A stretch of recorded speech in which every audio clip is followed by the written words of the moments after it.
Olá pessoal, nesse vídeo de hoje vamos dar continuidade ao nosso conteúdo de física, certo? Nesse vídeo vamos ver a unidade 3, som e energia sonora, tema 2, som e energia sonora. No caso, pessoal, quem não assistiu ainda a unidade 3, tema 1, eu aconselho que assista primeiro o tema 1 para depois vir para o tema 2, porque eu vou utilizar conceitos aqui que eu já expliquei aonde? Nas aulas anteriores, né? Então, caso a gente não consiga entender esses conceitos, o conteúdo pode parecer que seja mais complicado, né? Sendo que não é. Bem, o que é que nós vamos ver nessa unidade? Uma forma de interagir com o mundo é por meio do som. A começar pela fala e pela música, ele pode fornecer uma série de informações sobre o mundo, como distâncias, direções, fontes sonoras, etc. Neste tópico, você vai estudar o que é som e algumas aplicações das ondas sonoras. Bem, resumindo, vamos entender como funciona um som no dia a dia. Ele já nos deu aí algumas utilidades, né? Como, por exemplo, uma utilidade. Tem como a gente calcular a distância de uma determinada área ou região utilizando som? Tem. É isso que nós vamos ver no decorrer desse capítulo, né? No decorrer desse tema. Então, acompanhe aí no slide. Além de ondas eletromagnéticas, como a luz, as ondas de rádio e TV e outras, você está mergulhado em um verdadeiro mar de ondas mecânicas de vibrações do ar. Pronto. Ele fala aí, que estamos mergulhados em um verdadeiro mar de ondas mecânicas. Aí, então, é importante a gente saber diferenciar o que é uma onda mecânica e o que é uma onda eletromagnética, né? Recapitulando, o que é uma onda mecânica? É aquela que precisa de um meio para se propagar, certo? No caso do som, o meio que ele utiliza para se propagar é o ar, né? Nós vamos entender isso melhor. Como é que ele utiliza o ar para se propagar, certo? Pessoas falando,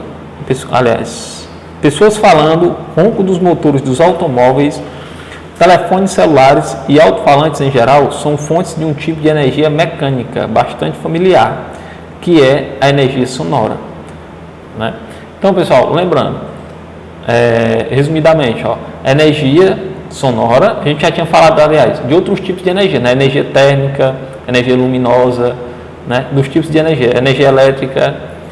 Nesse caso aqui, a energia é um tipo de energia sonora. E essa energia sonora utiliza o que para se movimentar, para se deslocar? Utiliza como meio o ar, né? Então, som é uma onda mecânica longitudinal, ou seja, a oscilação da pressão do ar se dá na mesma direção de propagação do som. Vamos ver uma imagem mais na frente no slide, eu explico direitinho para vocês como funciona essa questão da mecânica longitudinal. O que quer dizer com isso? O que é que ele quer dizer, né?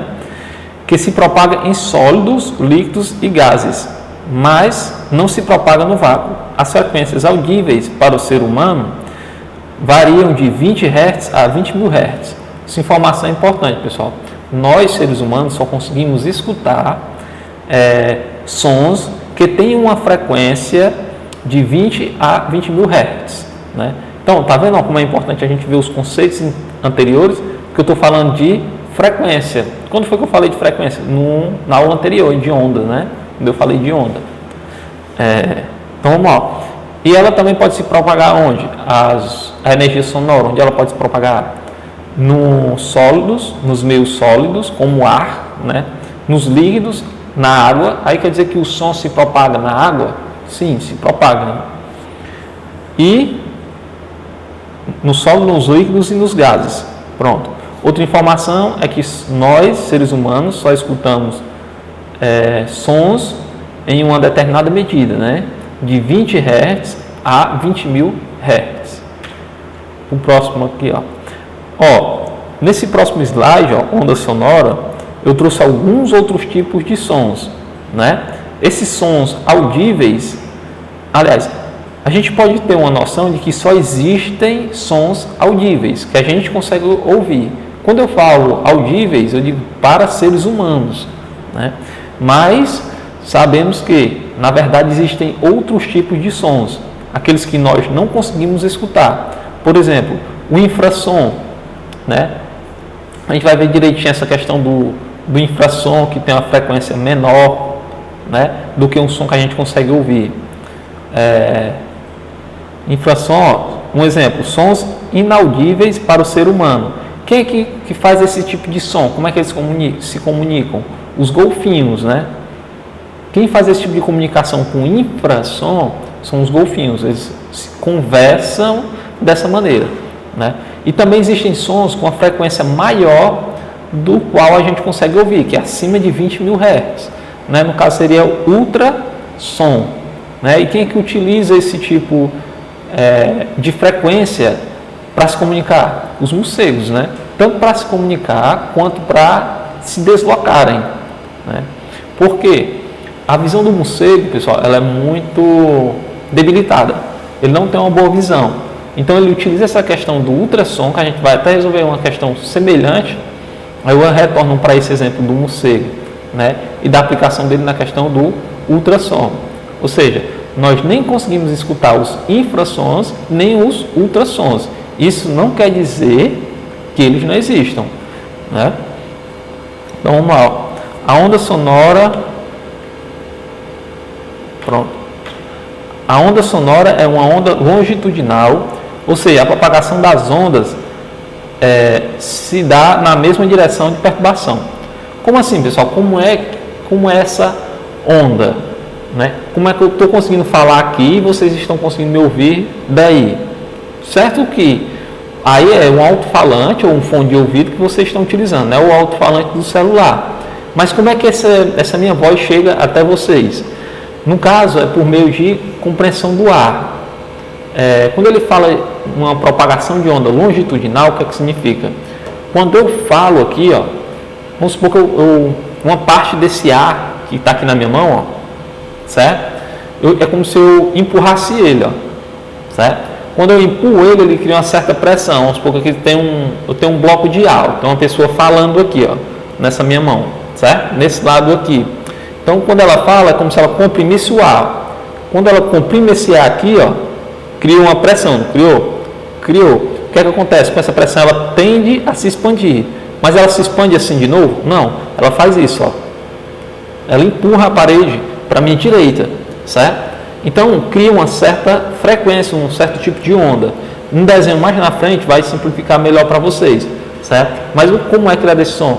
É por pressão. Quando ele diz que essa onda se propaga de maneira longitudinal, significa que uma pessoa falou aqui, ó, né, nesse lado da minha mão, o que acontece? Quando ela fala, ou quando a gente fala, a gente cria uma certa pressão no ar. Ele faz isso, ó, certo? Então, cria uma região de pressão e essa outra aqui faz o quê? Se afasta, né? Uma região que tem uma alta pressão e uma que tem baixa pressão, certo? Então, é como se ficasse, ó, variando, ó, uma onda de pressão alta, pressão baixa, pressão alta, pressão baixa, certo? Então, isso forma uma espécie de onda, essa compressão do som, do ar, né? Ó, vamos para o primeiro exercício aí, ó. O que é que diz o primeiro exercício? A imagem a seguir indica algumas faixas de frequências dos sons emitidos e captados por alguns animais. Analisando a figura, responda: quais desses animais emitem sons que são audíveis pelo ser humano? Bem, pessoal, aí abaixo a gente olhar na tabela direitinho, né? Ó. Percebam aí, ó, que o ser humano ele consegue ouvir. Essa que está em vermelho aí, ó, são sons audíveis. Mas percebam que tem várias faixas vermelhas, ó. São sons audíveis para quem? Para o ser humano é o que? De 20 a 20 mil Hz. Ó. Percebam aí, ó. Já para os golfinhos é de 150 a 150 mil Hz. Para os cães, de 15 a 50 mil Hz. Para os gatos, de 60 mil Hz a 65 mil. E para os morcegos, de 1000 a 1200. Aliás, isso, de 1000 a 120 mil Hz. Aí ele pergunta, quais desses animais emitem sons que a gente consegue ouvir, né? Ou seja, isso é os sons audíveis, é o que está em vermelho, e os sons que ele emite são os sons produzidos, que é o que está em verde, ó. Certo? O ser humano é o que a gente consegue ouvir normal, ó. A gente consegue ouvir de 20 a 20 mil Hz. O golfinho, ó, a gente consegue ouvir? Consegue até uma certa parte, né? Porque ele coloca aí, ó, de 7 mil a 120 mil, ó, certo? Ou seja, a gente escuta entre uma faixa de 20 a 20 mil. O golfinho faz isso? Faz, de 7 mil a 120. Então a gente consegue escutar. Os cães, ó, eles fazem sons de 452 a 1080, a 1080 Hz. Lembrando, nós conseguimos escutar de 20 a 20 mil. Então tá entre a faixa? Tá, a gente consegue ouvir, né? O gato da mesma forma, a gente também consegue ouvir, porque a faixa aí onde ele está, ó, é de 760 a 1520. Está entre a faixa que a gente consegue ouvir, que é de 20 a 20 mil. Não esqueçam dessa informação, ela sempre cai em questão, certo? O morcego, ó, o morcego, no caso, ó, ele já começa acima do que a gente consegue ver, ó, certo? Ele já produz o quê? Acima de 10 mil. Ah, mas 10 mil a gente consegue ouvir, né? Certo? Mas aí o que ele está dizendo, ó, é o que ele produz. Ele já inicia bem próximo dos 20 mil, né? Que é quando a gente não consegue ouvir, ó. Pelo gráfico, ó, percebam que a gente só consegue ver, ó, observem as linhas pontilhadas, ó. Uma, duas, na terceira linha. Percebam, ó, que o morcego, ele já começa a produzir seu som, ó, o mínimo que ele produz, ó, já é o nosso máximo que a gente consegue ouvir, né? Está no limite. Quando o morcego começa a emitir um determinado som, já é o nosso limite para poder escutar ele, né? Então, o único animal aí que a gente não consegue ouvir é o morcego, de forma alguma, certo? Porque quando ele começa a emitir o som mais baixo, aliás, esse conceito de som alto, som baixo, nós vamos ver que para a física é considerado de modo diferente do que a gente utiliza no cotidiano, né? Então é como se ele começa essa produção de um som no máximo que a gente consegue escutar, certo? Logo, o único animal que a gente não consegue ouvir são os morcegos, certo? Então pronto, todos esses animais são audíveis, todos eles, menos o morcego. Eu acabei de justificar para vocês. Ó, o próximo tópico aí, ó. Como se produz o som? Todos os sons resultam de vibrações de alguns objetos. Por exemplo, quando você fala, a voz resulta na vibração das pregas vocais, assim como ocorre com as cordas de um violão ou as membranas de um alto-falante. Ó, pessoal, percebam que para produzir som, a gente precisa de um determinado movimento para fazer essa pressão no ar, que eu falei para vocês, como vocês também podem observar nesse slide aí, ó, certo? Ó, então o que acontece? Vamos supor que eu tenho um alto-falante aqui, nessa parte aqui, a ponta do alto-falante. O alto-falante, pessoal, dos fones de ouvido, alto-falante de automotivo, todo tipo de alto-falante, ele tem uma certa movimentação, certo? Então, quando ele se movimenta, o que acontece? Ele cria essa pressão de ar mais na frente, ó, ele se movimentou aqui, criou a pressão aqui, uma alta pressão aqui na frente, ó, ele fez isso. Quando ele faz isso, ó, ele expande o outro lado. Ele não volta aqui, ó, ele só expande o outro lado. E fica fazendo dessa forma, como se fosse uma sanfona assim, ó, aumenta e diminui. Aliás, diminui e aumenta, diminui e aumenta, diminui e aumenta. Isso possui uma determinada frequência, né, que constrói uma determinada onda, como vocês podem observar aí na figura, ó, certo? Isso a mesma coisa serve para nossas cordas vocais. Faz a mesma coisa. A corda de um violão, né? Quando a gente toca um violão, por exemplo, a corda vibra. Ela faz isso, né? Ó, se a gente prestar atenção. Então, quando ela vibra aqui, ó, o que acontece? Ela também modifica o ar que está próximo dela, né? Ela faz com que o ar faça isso, ó. Tem essa diferença de pressão. Agora eu estou fazendo de modo diferente. Eu não fiz assim, ó, né? E ela vai se propagando como se fosse uma corda de violão aqui, assim, ó. Então, quando ela faz isso, o que acontece? Ela cria uma pressão, ó, né? Ou seja, a propagação dela, da onda, ela é longitudinal. Ó, quando alguns objetos vibram de forma completamente desordenada, diz-se que o som produzido é um ruído, um som indesejado. Sons agradáveis, em geral, são constituídos por vibrações periódicas. Já ruídos são constituídos por vibrações não periódicas. Né? O que é que ele quer dizer com isso? É que os sons agradáveis para a gente são aqueles que possuem uma frequência periódica, que se repetem, sei lá, de 3 em 3 segundos, de 4 em 4 segundos se repete o mesmo tom. Né? É isso que ele quer dizer. Ó, observem que ele fez até uma relação aí embaixo, ó, na figura, com a onda. Ó. Quando ele comprime o ar, é como se ele estivesse na crista da onda. Lembrando, hein, o que é crista, vale, lambda, a gente precisa de tudo isso. Né? Então, observem que na crista da onda é onde há a compressão do ar. Depois o que acontece? Esse ar se espalha. Então ele vai o quê? Diminuindo essa pressão. Aí depois a pressão aumenta de novo. Ó. Aí acontece. Quando a pressão aumenta, é como se ele estivesse na crista da onda. A pressão diminui, ele vai baixando. Quando é que acontece essa pressão aumenta? Quando eu falo aqui, ó, então aumentei essa pressão. Ó. Aqui é a crista da onda, o ponto mais alto, né? Então, quando ele faz isso, ele vai o quê? Aumentando, ó. Ele aumentou o espaço, ó, diminuiu a pressão. Quando ele diminui a pressão, o que acontece com o gráfico de onda? Ele não está aqui em cima, ele vai o quê? Diminuir, ó. Quando ele diminui aqui de um lado, o que acontece? Ele também vai pressionar quem está na frente, ó. E ele pressiona de novo, formando um novo pico de onda. Certo?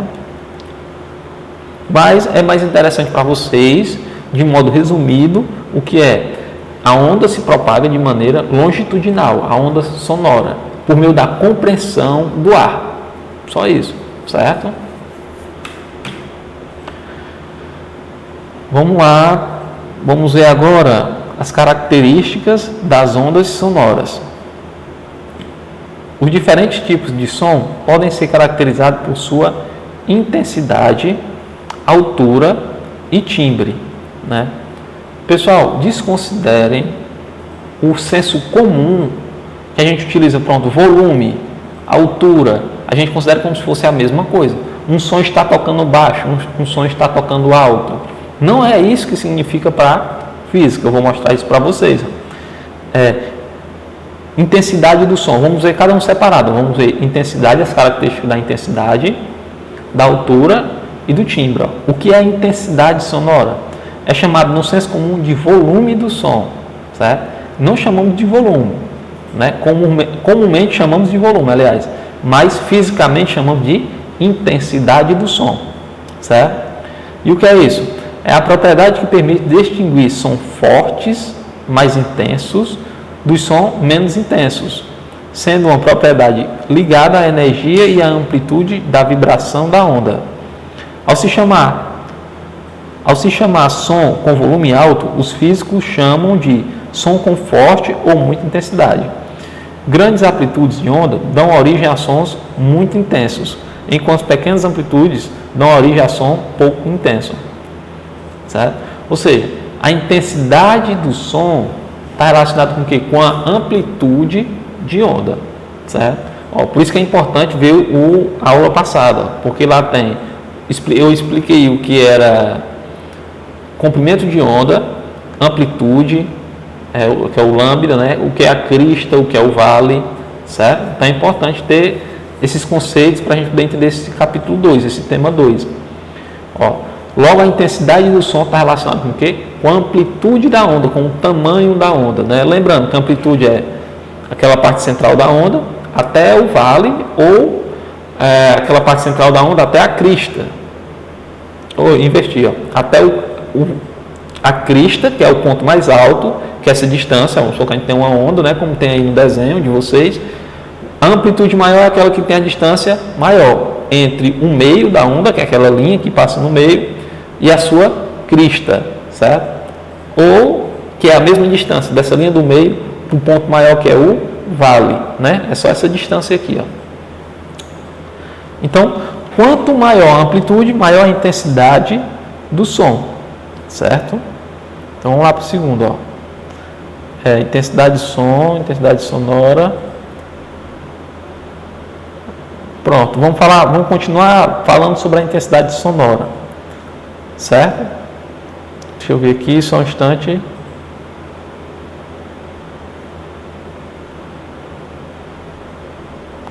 Pronto. E como é que a gente pode mensurar essa intensidade sonora, né? A unidade, acompanha aí, ó, em medindo o som. A unidade de medida do nível de intensidade sonora do Sistema Internacional de Unidades é o Bell, mais o decibel. Um decibel, aliás, 1/10 de Bell é mais utilizado. Quando um som tem 10 vezes mais energia do que o outro, ou seja, quando ele está popularmente falando de volume, dizendo que quando o volume está 10 vezes maior do que o outro, o volume do som, que isso é o que? A intensidade. Quando ele está 10 vezes mais, ele tem 1 Bell ou 10 decibéis, que é como a gente vê. Vamos falar sempre em decibéis, porque fica mais fácil, né? 10 decibéis, ó. Quando tem 100 vezes mais energia, ele tem 20 decibéis a mais. Como assim? Ó, se ele tem 10 decibéis, é quando ele tem 10 vezes mais, quando o volume está 10 vezes mais alto. E quando ele tem 100 vezes mais alto, por que isso é 20 decibéis? Porque, pessoal, ele leva em consideração o expoente, certo? Como assim 100 vezes? 100 não é a mesma coisa que 10 elevado a 2, né? Então, aquele expoente que está lá em cima é o que a gente chama de a gente sempre acrescenta um zero, né? Fica 20 decibéis. Se for 200 vezes, né? Como é que vai ficar? A gente pega 2 vezes 10 elevado a 2. Então, no caso aí, ficaria quanto? 40 decibéis, certo? Então, é sempre o que está o expoente, ó.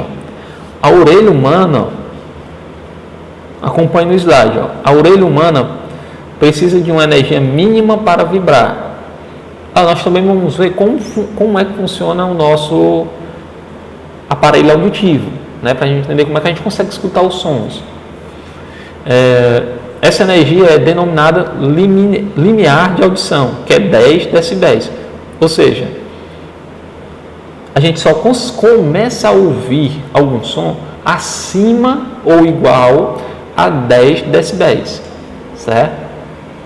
E suporta uma energia máxima de 80 decibéis.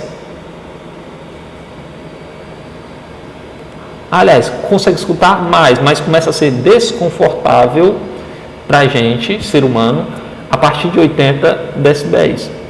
Né? Ó, aí ele só fez uma relação. Ó. 80 decibéis é igual a 8B. Vamos falar assim. 8B, ó. Ou seja, 10 elevado a 8. Isso é igual a 100 milhões de vezes o limiar de 1 Bell. Mas, como eu falei, vamos esquecer esse Bell aqui, ó. E vamos utilizar só o decibéis, né? Se for 100 vezes maior, é o que? 20 decibéis, certo? Porque fica 100 elevado a 2. Se for 1000 vezes maior, né, 10 elevado a 3, então fica igual a 30 decibéis, certo? E assim sucessivamente.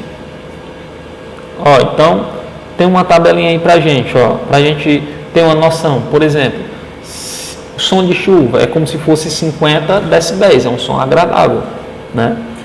Uma conversa normal, em um ambiente comum, sem muito barulho, é 60 decibéis, não chega a incomodar a gente, né? Lavadora de roupa, 75 decibéis. Rua congestionada, 85 decibéis. Então percebam que aí, ó, já começa a causar um desconforto no ouvido da gente, né? A gente não gosta muito de ficar no trânsito, aquele barulho todo, aí já começa a incomodar, né? Secador de cabelo, ó, 90 decibéis. Trovão, 110. Show de rock, 115. Lembrando, pessoal, que a partir de 80 já é prejudicial à saúde da gente, certo? 120, ó, sirene de ambulância. E 140 decibéis, arma de fogo, né? Então, só para a gente recapitular essa parte. a intensidade do som é o que a gente considera popularmente como volume, né? Está relacionado com o quê? Com a amplitude da onda, com o tamanho da onda, esse tamanho aqui, né? Se a onda fosse desenhada aqui assim para a gente. Então vamos lá. Quanto maior a amplitude, maior a intensidade do som, maior o volume. E como é que é calculada essa intensidade? Por meio dos decibéis, né? Então a gente sabe, se for 100 vezes maior o volume, significa que ele aumentou quanto? 20 decibéis, certo? A forma como é medido. Ó, então aí nós temos um exercício aí. Não, percebam que eu só demonstrei o que? A tabela. Ficou faltando as questões, tipo o item A, o item B. Porém, essa tabela aqui, pessoal, ela nos traz vários questionamentos, certo? Por isso que eu não coloquei o item A nem o item B aí, porque dá para a gente tirar várias dúvidas utilizando essa tabela aí. Na primeira linha aí, temos o que? Até 50 decibéis é confortável. Isso segundo a OMS, né, que é a Organização Mundial da Saúde. Qual é o efeito negativo? Nenhum. Exemplo de local, rua sem tráfego. Acima de 50 decibéis, o organismo humano começa a sofrer o impacto do ruído.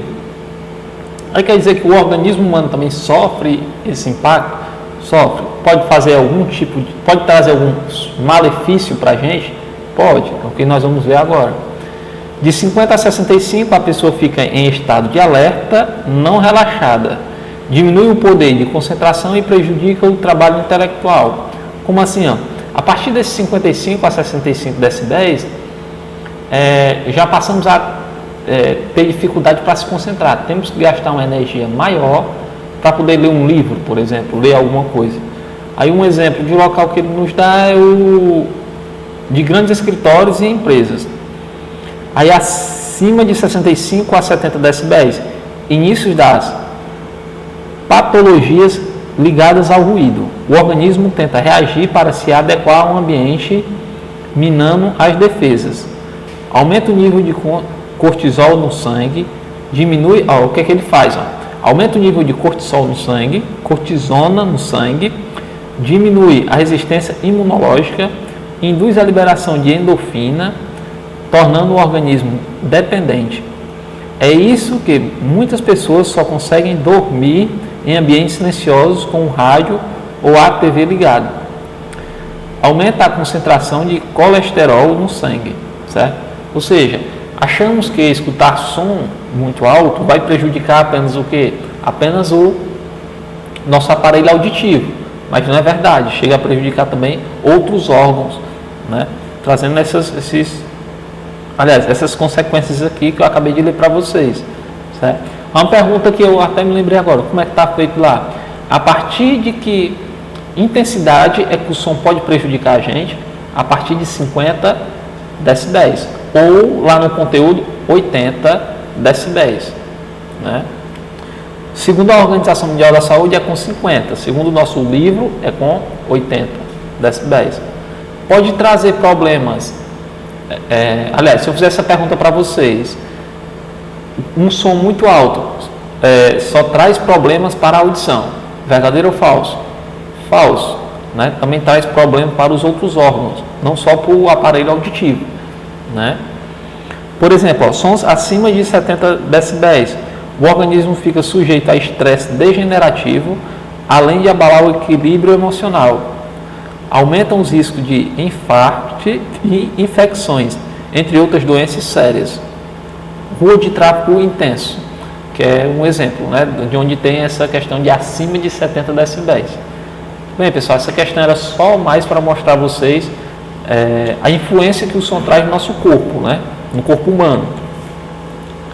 Pronto, a gente já entendeu o que é intensidade do som, que é o que a gente chama de volume, né? Agora vamos entender o que é altura, né? Diferentemente do sentido popular, em que se confundem as expressões altura, volume e intensidade sonora, na física a altura do som está ligada exclusivamente à sua frequência.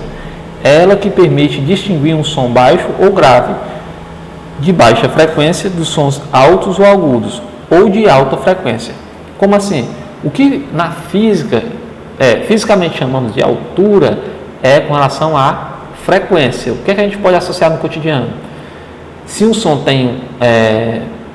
está com, vamos supor, baixa altura, o que é isso? Significa que ele tem uma baixa frequência baixa. Que tipo de som é esse que tem frequência baixa? O grave, né? Então quer dizer que pode ter um grave de frequência baixa, ou então um agudo que tem uma frequência alta, aquele som agudo, né? Para a gente é uma frequência alta fisicamente, e frequência baixa é o som grave, né?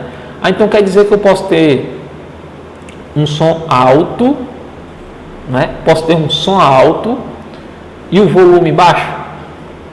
Como assim? Um som alto e o volume baixo? Por exemplo, grave. Eu posso escutar uma música que tem muito grave, né? Tem muita batida, por exemplo, essas músicas eletrônicas, e o som está bem baixinho, né? Ou seja, tem muito grave? Tem, né? Na música ela não vai deixar de ter grave, é a mesma intensidade, né? Aliás, é a mesma altura, fisicamente falando. Não estou falando de altura do som. Quando eu me refiro à altura do som, é a intensidade, né? Lembrem-se que nós estamos falando fisicamente.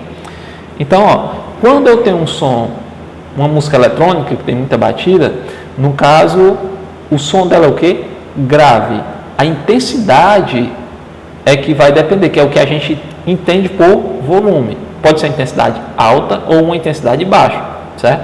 Mas a frequência é a mesma, a frequência é baixa para produzir um som grave. E quando a frequência é alta, produz que tipo de som? Um som agudo, certo? Então vamos lá. Ó. A altura ou o tom de um som depende apenas da frequência da onda sonora e é a qualidade do som que permite à orelha distinguir um som agudo de um som grave. O som mais baixo, mais grave, que se consegue ouvir corresponde à frequência de 20 Hz e o som mais alto de 20.000 Hz. A frequência de voz masculina costuma variar entre 100 e 200 Hz e a da mulher entre 200 e 400 Hz. Ó pessoal, notem a diferença. Ó. A voz do homem costuma variar de quê? De 100 a 200 Hz e da mulher de 200 a 400 Hz. Vamos pegar o máximo de cada. O do homem chega no máximo a 200 Hz e o da mulher 400 Hz. Quem é que tem a frequência maior? Quem tem a frequência maior é a mulher. Na verdade, o que é que isso significa? Se tem a frequência maior, ela vai ter o som mais agudo, né, do que os homens. Os homens não, vão ter aquela voz mais grave, né? No caso, ó, dos homens aqui, ó, o máximo dos homens é a média, né? É de 200 Hz, certo? Uma frequência baixa. Por isso que a voz do homem é mais grave, né? Não, bom, fazendo uma comparação, uma mulher pode falar a mesma intensidade que o homem, porém a voz da mulher é mais o que? Aguda. A altura da voz dela é menor, certo? Aliás, a altura é maior, porque é mais agudo, né? E do homem é o que? Menor, porque é mais grave, certo? Essa é a distinção entre intensidade e altura, ou volume e altura, né? Se bem que essa questão do volume a gente nem utiliza em conceitos físicos, né? Mas o volume está associado a quem? A intensidade do som. Então, já vimos intensidade, altura, falta o timbre, né? Mas antes disso, vamos resolver esse exercício aí, ó, da atividade 3. Analise a conversa da figura ao lado. Nela há uma contradição entre a fala dos dois personagens. Seria possível o som estar alto, mesmo com baixo volume? Ó, o rapaz está falando com a moça. O rapaz diz o seguinte: esse som está muito alto. Aí a moça vai e responde: mas o volume está baixo, né? Percebam que é estranho a gente ouvir desse jeito, ó. Esse som está muito alto, mas o volume está baixo, né? Ou seja, será que isso é possível acontecer? Pode acontecer, né, pessoal? Por exemplo, quando ele fala que o volume está, aliás, que esse som está muito alto, significa que é um som agudo. Quando a moça fala que o volume está baixo, o que é? É que a intensidade desse som está baixa. Não, entendeu? Não que esteja um som esteja em alto volume, né? Lembre-se, volume está associado à intensidade. Altura não. Um som está alto, ele pode não me incomodar. Eu posso ter um som muito alto e não me incomodar? Posso, fisicamente falando. Por quê? Som alto significa um som de alta frequência, um som agudo. Se eu tiver um som agudo, bem agudo, né? Mas a intensidade estiver baixa, que é o volume, eu não vou nem escutar, certo? Mas ele não deixa de ser um som alto, certo? Então é isso. Resolvemos a questão 3. Vamos para o próximo. Ó. Falta essa última característica do som, né? Que é o timbre. As pessoas conseguem distinguir a voz uma das outras ou sons produzidos por diferentes instrumentos musicais, mesmo quando eles emitem a mesma nota em função de uma característica das ondas sonoras, denominada timbre. O timbre funciona como uma impressão digital de um som, pois depende da fonte sonora e da forma de vibração que produz o som. Essa diferença na forma do pulso faz a energia transportada pela onda ser diferente, o que possibilita o cérebro identificar a fonte da onda de seu ambiente. Ou seja, o que é o timbre? O timbre é o tipo de som que faz. Por exemplo, uma nota Dó, uma nota Ré. Em uma flauta a gente escuta de uma maneira, em um violão escutamos de outra, em um piano escutamos de outra. Mas não é a mesma nota? Mas o modo como é feita essa onda é que é diferente. Por isso que a gente consegue distinguir um som de uma flauta, um som de um violão e um som de um piano. O mesmo acontece para sons de pessoas, de quem a gente conhece, né? A gente não precisa estar vendo uma pessoa para saber que é ela quem está falando, né? Isso acontece por quê? Essa característica está associada ao timbre, que é o tipo de onda, é como essa onda vai se comportar. Ó. Percebam aí no slide, ó, na imagem do lado direito. Ó, o diapasão. Ele não é um instrumento muito comum, né? Muita gente não costuma ver o que é um diapasão. Mas ó, a flauta, percebam aí ó, como é a onda dela. Percebam que a onda dela tem tipo como se fosse 3 picozinhos, né? Ó? Como se ela variasse, ó. 3 picozinhos. Já a voz não, ó. A voz já tem uma variação bastante diferente. E o violino também, ó. Embora sejam a mesma nota, certo? Ó, cada instrumento faz o ar vibrar à sua volta de uma forma diferente, certo? Isso torna possível distinguir o mesmo som emitido por diferentes fontes. Note que as ondas sonoras têm a mesma amplitude máxima, a mesma frequência e o mesmo comprimento de onda, mas os formatos de pulso são distintos, certo? Ou seja, aí ó, tanto tem a mesma frequência, a mesma amplitude, certo? A mesma frequência, a mesma amplitude e o mesmo comprimento de onda. Porém, a gente consegue distinguir uma da outra. Por que não é igual? Né? Porque exatamente é o timbre, é o formato dessa onda que é diferente uma da outra. Embora ela tenha a mesma amplitude, a mesma frequência e o mesmo comprimento de onda, que é o lambda, né? Então, tem a mesma coisa. Pessoal, e por último, ficou faltando a gente falar sobre velocidade do som em meios distintos. Eu falei para vocês que o som ele se propaga de modo diferente em ambientes diferentes. Por exemplo, eu estou falando aqui, que ambiente é esse que eu estou falando aqui para vocês? Eu estou me comunicando por meio do ar, né? Mas o som ele também se propaga por meio de uma parede. Como assim? É como se ele contornasse a parede, certo? Meio sólido. E também no meio líquido. E essa velocidade vai variando, certo? Meio de propagação do som.